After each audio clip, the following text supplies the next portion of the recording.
Sorry. Sorry talaga. Sorry talaga.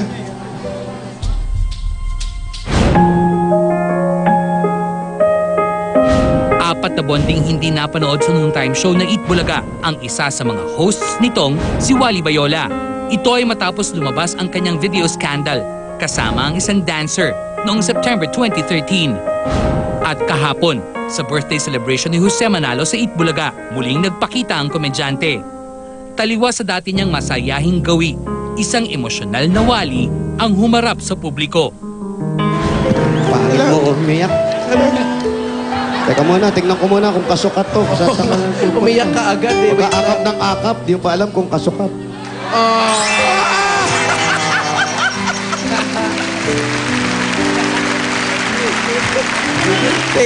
Thank you, Brad.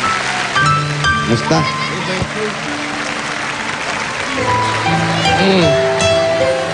Nag-iisa kong kuya. Kuya ko siya. Pero hindi ako nakinig sa'yo. Tigas ulo mo eh.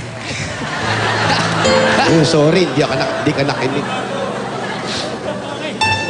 Ano, ipang ko muna to. Huwag mo umiyak dito ko.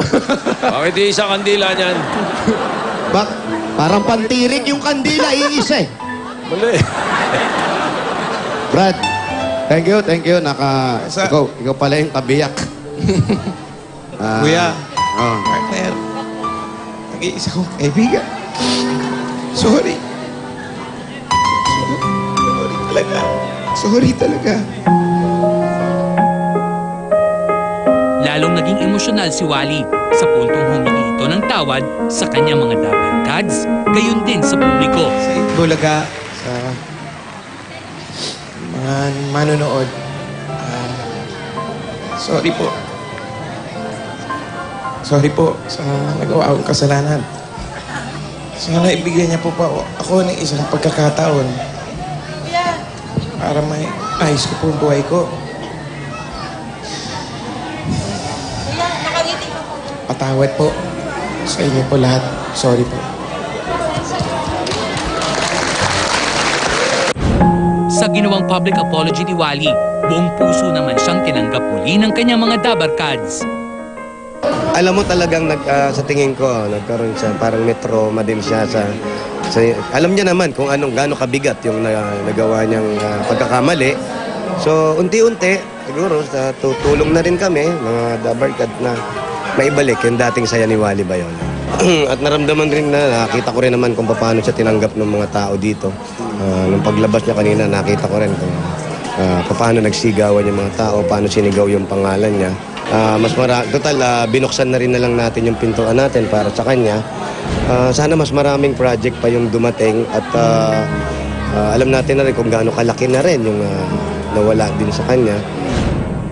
Para kay Jose, isang malaking aral daw para sa kanila ang kinasangkutan ni Wally na kontrobersya. Malaking sa amin hindi lang naman sa akin, siguro kaming lahat ng artista na rin na ingatan natin kung ano yung binigay sa atin. Huwag natin alagaan natin to.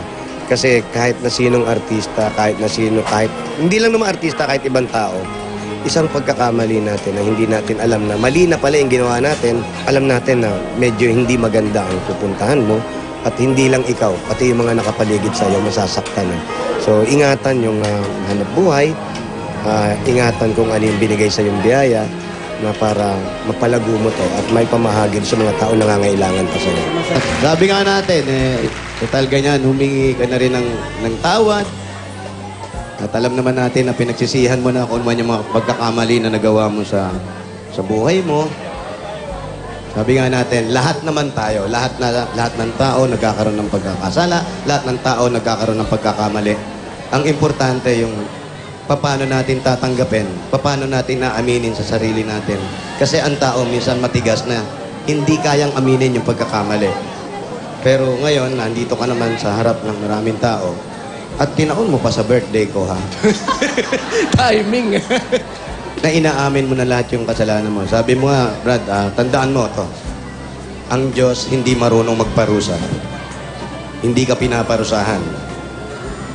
Ang Diyos, maswerte ka, nagkakaroon ka ng problema, Dahil pag nagkakaroon ka ng problema, dun mo lang siya naaalala. At itong mga time na to, siguradong malalapit ka lalo sa kanya at sana maging maayos na yung buhay mo, yung pag-iisip mo, at kung ano man yung mga nasa utak mo.